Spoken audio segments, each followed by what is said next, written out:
Hello, everyone, and welcome to this new episode of the Expat Career and Lifestyle podcast. This is Dominika, your host, and today I am coming to you with a special guest, Stanka Ranchev. She's a financial coach and founder of Your Kick-Ass Money. And today with Stanka, we are going to speak about how to manage your money and about your financial challenges and money mindset. So it's a very interesting topic, and I am really happy to have Stanka with us. Hello, Stanka. Hi, Dominika, and I'm very happy to be here too. Great. So we are ready to learn more about the financial part of our journey. So please, first of all, tell us more about you, how your international journey started, because you are expat and you are living abroad. So tell us a little bit more and about you. Yeah, well, my journey started with a big no, a big fat no from my parents when I was a kid. They wouldn't allow me to travel and explore. I have a father who is an ex-policeman, so very stiff in his decisions around letting his kids travel and explore the world. So as soon as I got that no, I was pretty much set on. I had that mindset as soon as I turned 18, I'm off and I'm gonna go and explore the world as much as I can. And I set on this plan to live in a different country every year, not just to visit and travel, but to live there. And I was doing pretty well. I've actually lived in 5 different countries. I've explored quite a bit. I figured it out through either internships or different exchange programs. And I traveled to quite a few places. I met my husband in the US and didn't expect to meet my future husband. But then the year afterwards, I went to live in Portugal.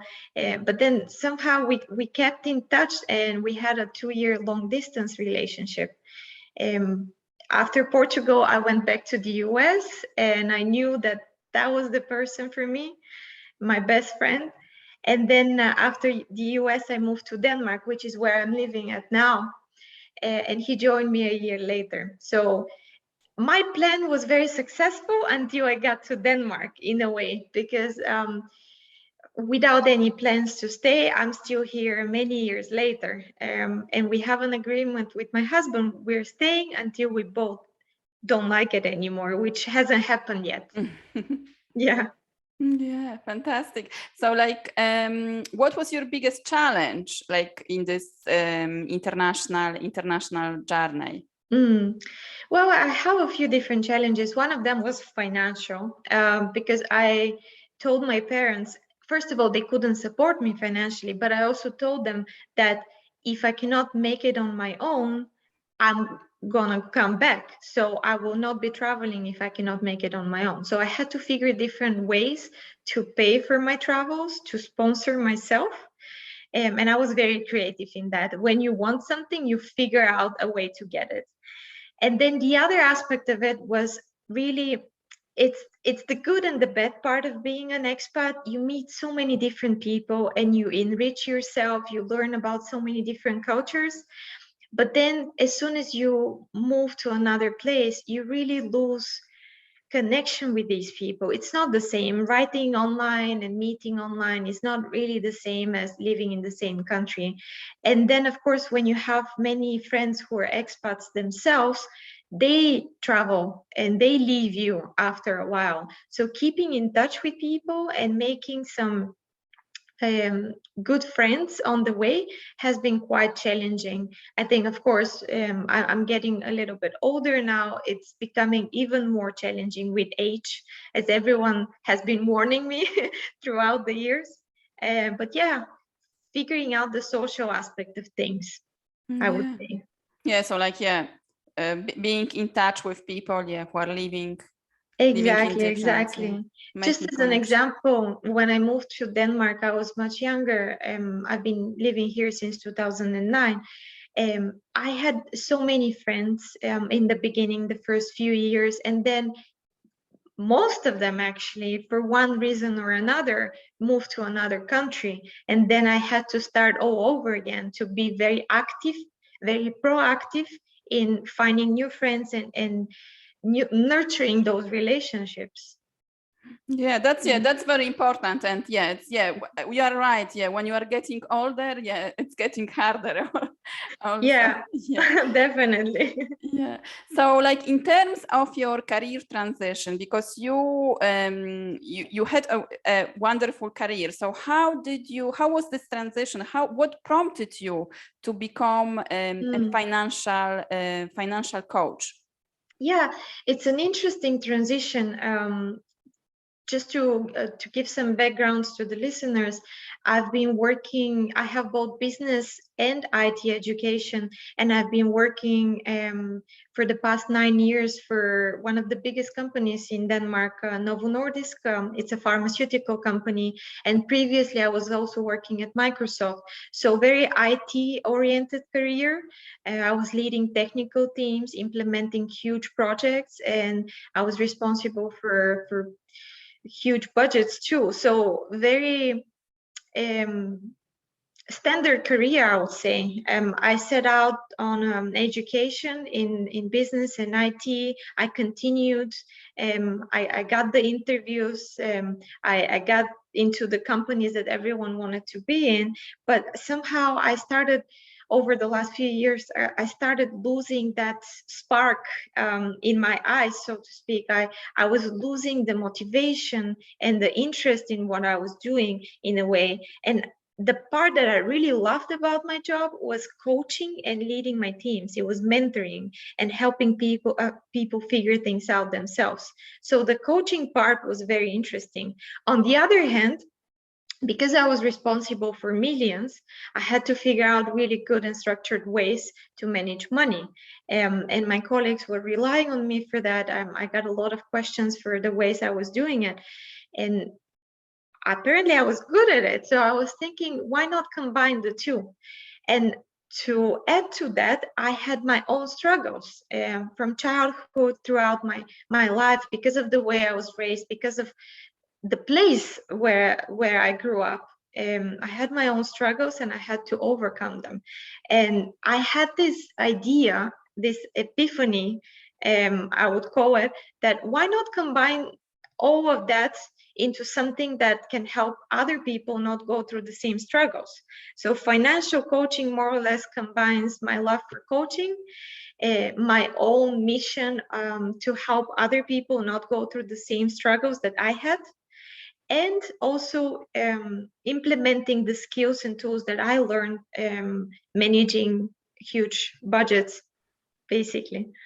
Yeah. So, like in what do you see, like in based on your own experience and also like working with your clients, like what are like the biggest challenges or like limiting thoughts, limiting beliefs that we can have about as an expat or as an expat woman moving and living abroad, about money, like your financial freedom or even like money management? What are those main beliefs, limiting beliefs that we can have? Yeah, that depends so much that depends so much on the person themselves. If you come from, for instance, I can give you an example, for instance, with the US or Denmark. If you come from a country that is generally considered as less economically stable, and you move to another country where the salaries are higher, the expenses are higher, you feel a lot of this imposter syndrome in a way, in the way that you think about money. It's not being good enough to earn as much as everyone else, or for instance, if you're in a situation where your spouse is the only one working and earning money, and that is actually the reason why you moved to the country, following your spouse's career, that could also be very triggering for a lot of women. If you have the opportunity to work because of the residence permit that you have, that's great, but not everyone has that. So how do you see your own value compared to the money that you earn if you don't earn anything? Is your value linked to the money and to the financial situation? Or are you seeing yourself as someone who can bring a lot of other things to the table and your value doesn't depend on money? And then the other mindset shift that a lot of people need to work on is actually the limit that you have around money. You have this saying, money doesn't grow on trees. That's an interesting mantra that a lot of people have. And it means that you put a lot of work into earning money, and work has to be really hard to get you the money. That's not always the case. I mean, you can also work smarter, not harder. So it really depends on where you come from and how you were raised, and what are the beliefs that you were taught or that you built yourself growing up. How your parents were talking about money or not talking about money at all. Were they fighting? Were they not mentioning money at all? Was it always a tense subject? And you didn't feel like you could ask questions? So it so much depends on your past, basically, and people don't realize that. When you talk about money, it's more or less like, what is the current situation, or what are the future goals that I want to achieve? But there is so much behind it that is driving your decisions that you don't even realize is playing a role in your life. Yeah, so it's like your cultural background, and how you were also raised in your family. Yeah, so I can like identify with many of those limiting beliefs, like coming from Poland, so a country, a country that have this less, let's say, financial freedom and financial independence. So I can identify very much with all those limiting beliefs. And also, like, what I know that it's important to work on them, especially if you have a business or you are looking to grow professionally in your career, and also to have this financial freedom that everyone is talking now about.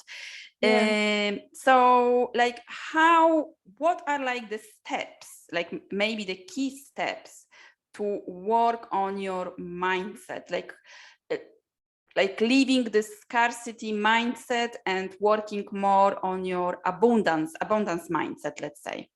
Yeah, well, I would say the very first step is to dig deeper into the past, and try to point out some moments in your past where you remember people talking about money or you thinking about money. What happened? What are the thoughts that crossed your mind? What are the beliefs that you built at that point? And start questioning them. Because if you don't question the way you think about money, you cannot talk about financial independence or abundance mindset. It's really, and sometimes that's difficult. A lot of people don't question the way they think. They just think the way they think, and it's always been the way it is, and you don't even realize it. If you don't realize it, you don't question it, obviously. This is actually part of the work that I, as a financial coach, do. Of course, we work with the numbers and make a plan, but the part that is interesting is having someone else question the way you think and some of the statements that you make or some of the decisions that you make. Why did you do that? What was really behind it? Because if you don't dig deeper into that, it's really hard to think about the future. So starting with the past is the first step, I would say. Then as soon as you figure out these new beliefs, these beliefs that you have ingrained in your brain, you need to figure out what are the beliefs that you want to replace those. So what do you want to believe? What do you want to think? And how do you want to act when it comes to money in the future? So figuring that out is actually quite important, just as important as figuring out what you've been using your whole life. And then, of course, then the next and the most difficult step is actually changing it. So switching from one to the other, building that new habit, building that new muscle. I would say financial knowledge and mindset I can easily relate it to the fitness industry or the diet industry is something that it's really hard to change if you don't put your mind to it. We all know how everyone makes these New Year's resolutions, end of year, 1st of January, and then everyone starts super strong and then signs up for a fitness subscription and so on. By mid-February, everybody is like back to normal. That new habit that you wanted to change is really not there. It was quite hard to maintain what you set out to do beginning of the year. So it's pretty much the same, making sure that new habit is incorporated in your lifestyle. So it actually fits your lifestyle, it fits your beliefs, and it's not impossible to put in action, because sometimes people want to start really, really big and go all in to changing the habits. But that's not really a good way of doing it, because you're setting yourself up for failure, basically. You need to start small and you need to start very smart, trying to find some pre-established habits in your daily life that you could use to incorporate the new ones. Yeah, so also working on your habits, and also like learning more, I think, also like having this financial knowledge that about Definitely. I mean, the knowledge part is substantial. It's very, very important. Speaking of the mindset part, these are the steps. But when we talk about the knowledge, the financial literacy part, that's of course a very important building block to have, because just the mindset is not going to get you anywhere if you don't know the basic financial literacy if you don't have the financial literacy education behind it to support your plan. And some people do have it, and that's the funny thing about money. Money is not a numbers game. You might know your numbers very well. Actually, a lot of accountants and a lot of financial advisors are really good at the numbers.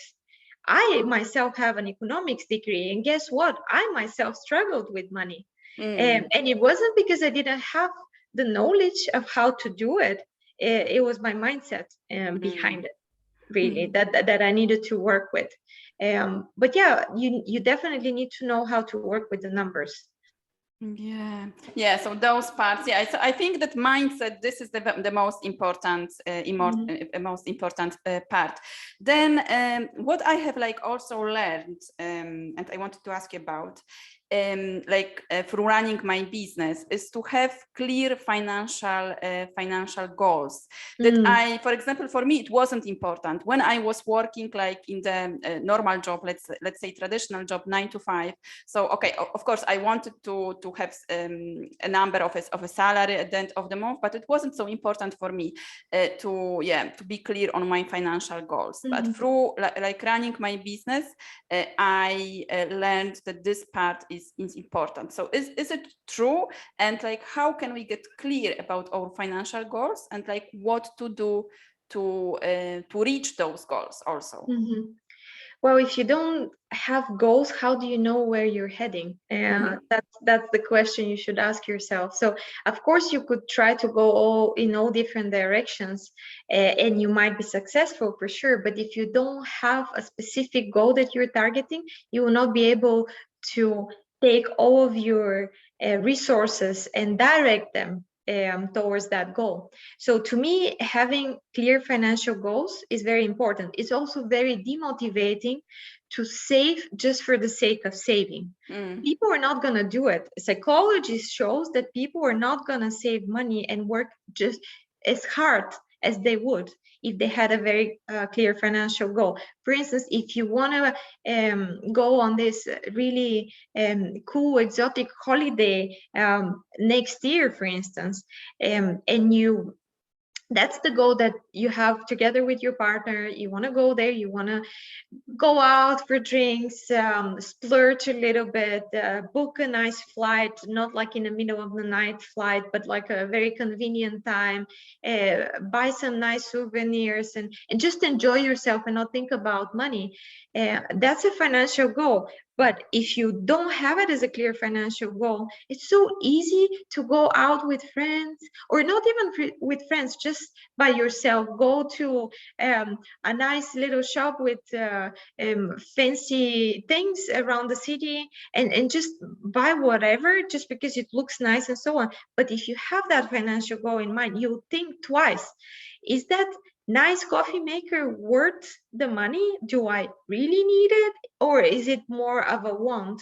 Do I prefer to save that money and put it towards my nice holiday next year that I'm dreaming about? And you can envision that holiday. It's a very clear goal. It's a very clear time frame, and it's a very clear financial commitment that you're making. It's so much easier not to buy the coffee maker if you already have something at home that can satisfy that need. Yeah. So it's also like organizing your and learning more about how you spend your money, your spending habits. Yeah, well, the spending habits are a huge part it's a huge topic. Yeah, it's a huge topic, and it's the only way to get to financial independence. But I would say that if you don't have clear financial goals, and actually a lot of people don't, they have been taught that you should save.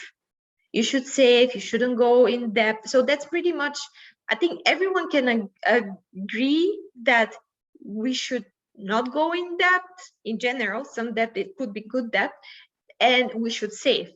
That's pretty much where everybody is at. Of course, some people know a lot more about money, but saving for the sake of saving is not very motivating, really. And you might be very successful in the short run, just like with any diet or any physical exercise, but in the long run, it's not gonna, you will not be able to keep up with that habit, and it will be very demotivating. You need to have a clear goal and a motivator to help you get through the tough parts, because sometimes it's tough. Sometimes you've been working really hard all week and you're super exhausted and you don't feel like cooking, but your money for takeout has been blown away at the beginning of the week, and you're just like, I'll just order a takeout. What's the big deal, and so on. And sometimes it's not a big deal. Maybe it is a priority for you. Actually, I myself have set aside money in my budget for that, because it is a priority for me. But if your priority is to go on that really nice holiday, and that's so much more important to you than this takeout, you think twice before you order. So thinking about what are your goals and what are your priorities and what is important for you. So like in terms of financial freedom, because now like many people, they want to have this financial freedom, for example, work online and travel and travel and earn money. So like what is like what like for you, what does financial freedom mean? Yeah, and I'm glad you're asking me what I see as financial freedom, because I would say it's very personal. Everyone defines financial freedom differently. And that's because it's very personal. For some people, financial freedom, I don't know if you've heard of the FIRE movement, financial independence, retire early. And that's an interesting concept that has been picking up the last 15 years or so. For that movement, it's about not having to work, not having a job to depend on financially, and doing whatever you want, whether that is focusing on your own side projects or traveling or whatever. For others, it's just the FI part, is the financial independence. People don't want to retire early, but at the same time, they don't want to be stuck at a job that they really hate or dislike, or just feel like they're not excited about it. They want to be able to work a job that maybe doesn't pay them so well, but they can still, with that money, they can still afford a good life and a good living. I'm sure you're familiar with the Great Resignation and what's been happening in the last few years since COVID came. it's actually pretty amazing to see how people are prioritizing their well-being and their values and personal beliefs over a well-paying corporate job. That's actually very inspiring. And if you don't have a good financial plan, you wouldn't be able to quit your job without having another one lined up right away. You wouldn't be able to allow yourself for that uh, white space to just think and be and figure out things with time. You would have to rush into another job, or maybe take on one that you really don't like, but you're pressured to take it because of money. So a lot of people want to travel. How do you travel if you haven't saved up? How do you take a year off? How do you take 6 months off if you haven't planned for it? So financial independence is very different. What it is for me personally, it's about having choice, having choice to work what you like and not what drains you, having choice to take a break when you need it, having choice to maybe work less hours because you want to focus on family or whatever. People have different things that they want to focus on. For me, it's about having choice and having freedom to not be stuck at a job. Wonderful, wonderful, Stanka. Thank you very much for sharing that. So having financial plans, being clear on your career goals, and working on your money habits. Those are three important things, like my own takeaways Yes. from this from this interview. So what are your plans? And if people, they want to connect with you and work on their financial mindset and financial plans, how they can get in touch? Yeah, so if anybody wants to connect with me, you're welcome to come to my website. It's called yourkickassmoney.com. And there was a reason why I chose that name. I really think that you can feel empowered with money and not feel the stress and anxiety if you have a really good plan and work with your mindset. So you can kick ass with your money. And what I'm doing now is I'm focusing on expanding my business online as well, having a more social presence. And then on the side of that, I'm actually exploring the startup world, where I am working on possibly a startup in the area of financial literacy, targeting specifically kids, because that's also very close to my heart. I have two girls of my own, and I'm very passionate about teaching the next generations of how to deal with money. It's not something that I'm ready to announce yet widely, but it might be coming in the future. Great, great. It's a very interesting, interesting project. So let us know more in the future. Definitely. I will put the link to the website. So anyone who is interested in getting clear about financial goals and working on mindset, they can get in touch with you. Last piece of advice. When it comes to working on your money mindset or managing your money? My last piece is, don't ignore it. It's not going to go away. If it's very important to you, set aside some resources for it, whether that is time or money or just asking for help. Because if you want to get to where you want to get, it's not going to happen with magic. It's a lot of work, but it's work that is really worth it at the end of the day, because of the way it makes you feel. That financial freedom we were talking about is really worth the effort. Yeah. Thank you very much for sharing that and for being with us today in this interview. Thank you very much for listening or for watching, if you are watching the video. So now please tell us, what are your own challenges when it comes to money management, money mindset, and what actions are you going to take to work on your goals and your own financial freedom? Share in the comments if you have any questions, and I will be back soon with another episode. Thank you very much, Stanka. It was great to have you today. Yeah, and thank you, Dominika. Yeah, so now we are going to work on our financial mindset. Thank you. Yeah. Bye.